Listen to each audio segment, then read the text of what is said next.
Thank you, Mr. President. Like some of you, I watched the House debate on this measure yesterday and saw one of our colleagues after another rise to say how important and challenging this vote was for them.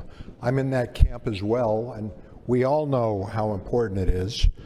The challenging part for me comes from the people in my district, some of whom I have watched for years or decades work endlessly to make our community better, who are hugely concerned about what we're doing here today. They believe we are ratifying a return to the war on drugs, to full-on prosecution and punishment of poverty and addiction, and they begged me not to sign on. I think their memory of the war on drugs is spot on. It ruined the lives of countless fundamentally law-abiding Americans, both with their incarceration and a stigma of criminal conviction that followed them their whole lives, and made it so hard to find decent jobs and housing that they could never stand back up. Not to mention that it didn't begin to solve the drug problem it was supposedly solving for. We are a poorer nation economically, socially, and morally because of the war on drugs. So my support for this measure today is rooted in trust that it's not a return to the war on drugs. I've given that vow to those in my district who are desperately afraid of what's about to happen. I've told them that this is not about punishment and the lifelong crippling of citizens, disproportionately black and brown citizens, that happened before. I've promised them that's not how this will go, that we're committed to providing quality treatment opportunities more than once before anyone starts doing time for simple drug possession and use, partly because we know how hardcore criminal hammers don't work and collectively bankrupt us. I think a lot of us in both chambers made that kind of promise to our folks. We have to deliver on it. I hear from people skeptical about what I'm saying, and I don't blame them.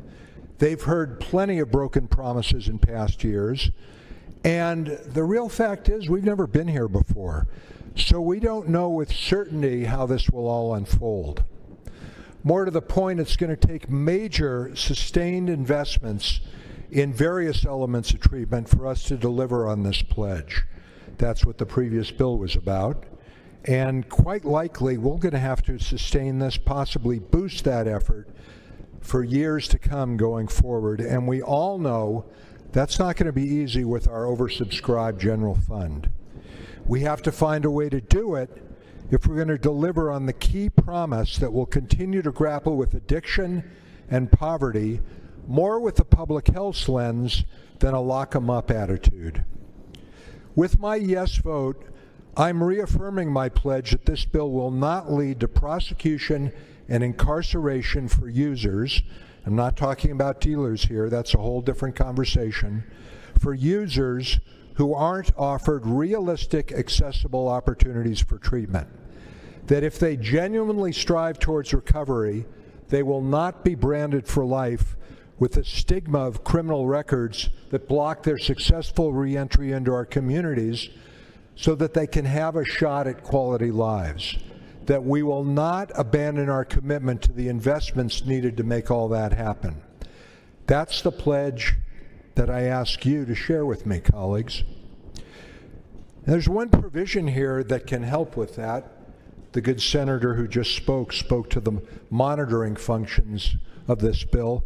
I really hope that monitoring function is really robust.